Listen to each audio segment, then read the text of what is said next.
అందరికీ మరణాతండి. బాగున్నారండి? మహాపరిశుద్ధుడు ప్రభువారు తన పవిత్రమైనటువంటి కృపను మనకు ప్రేమతో ప్రసాదించి నడిపించును గాక. ఆమేన్. ప్రియమైన స్నేహితులారా, సర్వోన్నతుడు ప్రభు తన పరిశుద్ధ లేఖనంలో నుంచి మనకు చక్కని వాగ్దానాలు ప్రసాదించేవారుగా ఉన్నారు. ప్రియమైన వారలారా, ఆయన ఇచ్చే వాగ్దానాలు మనం అందుకుందాము.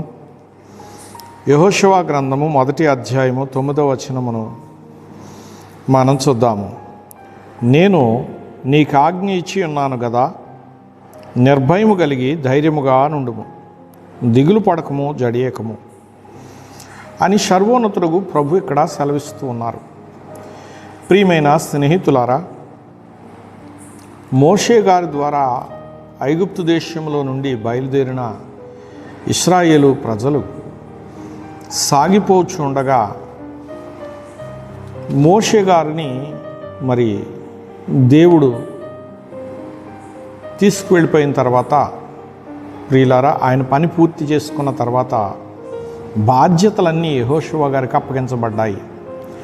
ప్రియులారా, ఇప్పుడు యెహోషువ గారు ఆ జనమును చూస్తూ మోషే ఆధ్వర్యంలో మోషే ఉన్నాడను ధైర్యముతో ఆయన ముందుకు సాగారు. ఇప్పుడు మోషే లేరు కనుక నిర్ణయాలు తీసుకోవాల్సింది యెహోషువ గారే. కనుక ఈ పరిస్థితిలో ఈ జనమును నేను సరిగా నడిపించగలనా లేదా నాయన అన్నట్లుగా అధైర్యపడుతున్నప్పుడు సర్వోన్నతుడైన దేవుడే స్వయముగా యెహోషువతో మాట్లాడుతూ ఈ చక్కని వాగ్దానాన్ని ప్రసాదించిన వారుగా ఉన్నారు. ప్రియమైన స్నేహితులారా, దేవుడే ఆజ్ఞ ఇస్తున్నారు ఇక్కడ యెహోషువ గారికి. నేను నీకు ఆజ్ఞ ఇచ్చున్నాను అంటున్నారు ఆయన. నిర్భయము కలిగి అంటే ఏ విధమైనటువంటి భయము నీ అంతరంగంలో ఉండడానికి వీల్లేదు, ధైర్యము కలిగిన వాడుగానే ఉండాలి అని ఆయన సెలవిస్తున్నారు. ఏమాత్రము నీవు దిగులు పడవద్దు అని ఆయన సెలవిస్తూ ఉన్నారు, జడియొద్దు అని ఆయన అంటూ ఉన్నారు. నీవు నడిచే మార్గములన్నింటిలో కూడా నేను నీకు తోడుగా ఉంటాను అని చెప్పేసి దేవుడు సెలవిస్తూ ఉన్నారు. ప్రియమైనటువంటి స్నేహితులారా, పరలోకపు దేవుడు మనము చేసే పనులకు తోడుగా ఉంటే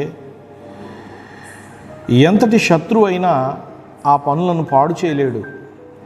ప్రియులారా, దైవ జనాంగములు దేవుని ఆజ్ఞ ప్రకారంగా నడుస్తున్న దినాల్లోనే ఎన్నో అడ్డులు, ఎన్నో ఆటంకాలు, భయాన్ని గొల్పించే సమస్యలు మనుషులు తెచ్చిపెట్టారు.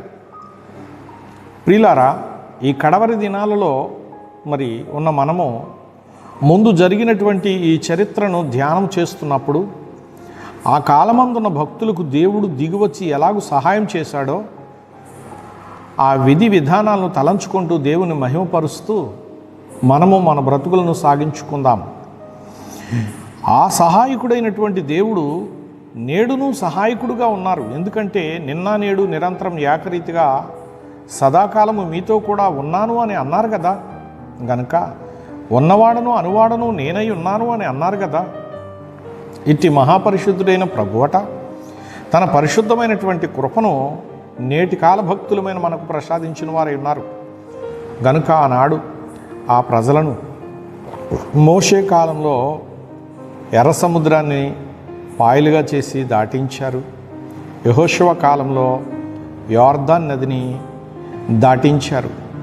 ప్రియులారా, ఈ కడవరి దినాలలో ఈ భయంకరమైనటువంటి లోకారణ్యంలో మన ముందున్నటువంటి మరి ఎర్ర సముద్రాలు ఎన్నో, యోర్దానులు ఎన్నో దాటవలసిన వారమైనాము.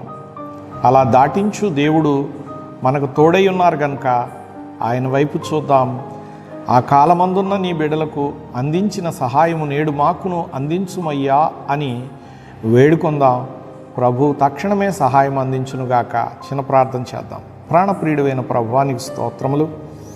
నీ పవిత్ర కృపలో ప్రభువా, ఇదిగో యెహోషువ గారికి నీవు చక్కని వాగ్దానం ఇచ్చి ఆ ప్రజల క్షేమము కోరి మా ప్రభువా ముందుకు సాగమన్నావు. స్తోత్రములు.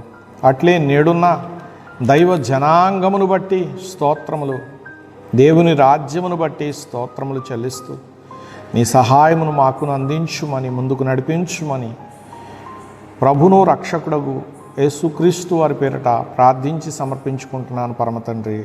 ఆమేన్. అందరికీ మరణాతండి.